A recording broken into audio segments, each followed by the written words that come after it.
So the grass is never really that much greener.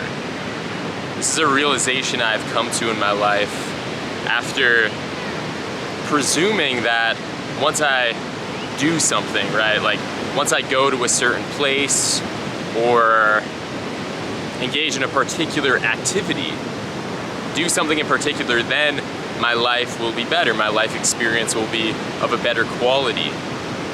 And while there is some truth to this, no doubt, what I have realized is that the grass is never really that much greener.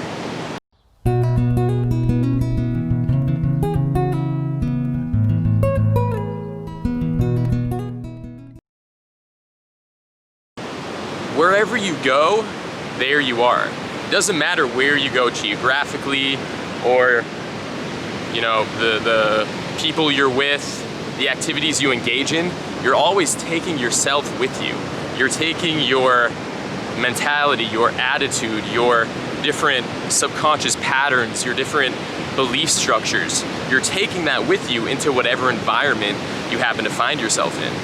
And although the environment certainly has an effect on how we feel and the quality of our life, and I'll get more into that later, it is not the main determining factor. In my opinion and in my experience, the main determining factor is the lens through which we perceive our environment. And this comes down to our mentality, our attitude, our different thought patterns, the belief structures in the subconscious and the different conditioned patterns that exist within our psychology. And also our degree of awareness or presence and acceptance of whatever arises, wherever we find ourselves. What is the degree of acceptance and non-resistance we have in that experience? So, that being said, how do we improve the quality of our life and our experience regardless of the environment or the situation we find ourselves in? And so, this comes down to doing the necessary inner work. First and foremost, the cultivation of awareness. So becoming aware of whatever sensations, feelings are arising. Is there any tension within your body? Are there latent emotional holding patterns or feelings, emotions that are kind of stuck, right? Anything like anxiety or depression in the background that maybe we've been avoiding or ignoring. And also maybe utilizing the tendency to want to move or go somewhere else or do something else in an attempt to avoid these different feeling patterns, right? This background of discontent that is very common in the collective human consciousness. This in and of itself is a collective pattern, right? And this is another reason that no matter where you go, human consciousness operates within a certain bandwidth of frequency, you could say, within a certain bandwidth of information, right? And so there's different collective patterns and holding patterns, and there's a certain gravitational pull towards things like discontent, anxiety, depression, because the collective field is sort of tingling with that frequency or that information field. And so when we can shift ourselves consciously out of that informational field, out of that collective conditioning, essentially, then we can begin to help elevate the collective human consciousness, but it is necessary to do this inner work. And this inner work includes addressing different belief structures and thought patterns. The main ones that I have found being the belief that there's something wrong with you, right? The belief that you are somehow not good enough and that there is a problem with you, and therefore a problem with your experience and your situation. It's this tendency to always focus on what is wrong with you and with life, with your experience, as opposed to what is right. And this creates a background of discontent or a perpetual resistance to what is. Another big thing is what you are consuming, what you are taking in, including your food, including the people you're around, and again, the environment. I'm not completely disregarding environment. It is really important. Immersing yourself in nature is going to have a more positive and beneficial impact on you than being in a city. But I do firmly believe that regardless of where you are, you can improve the quality of your experience by essentially cleansing the lens of perception, by cleaning up these belief structures and the conditioning that is present within your personal psychology.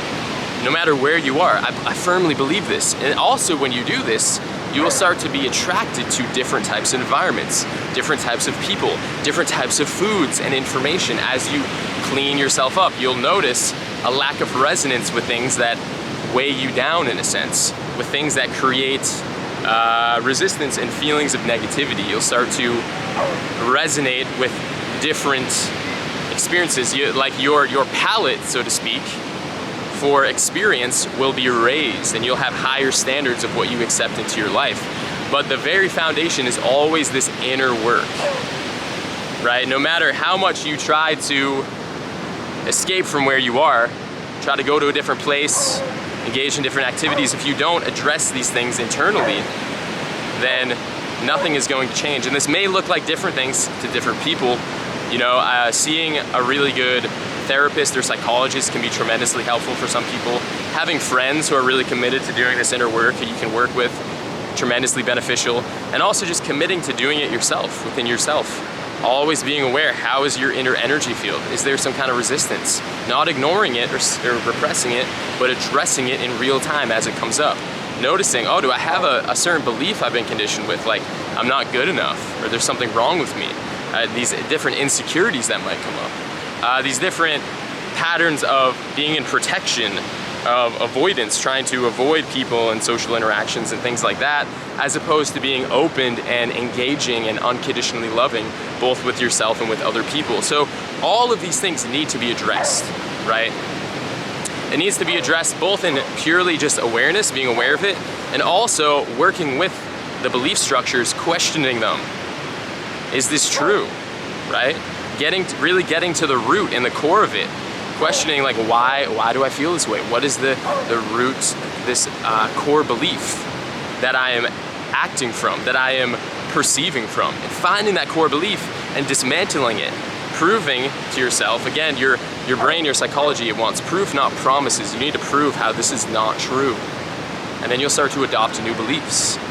And so it's a combination of this inner practice of awareness and also actively engaging and working with things. So again, I'm not negating the value of engaging in certain behaviors and actions and going to new environments, but it must come from this foundation of wherever you go, there you are.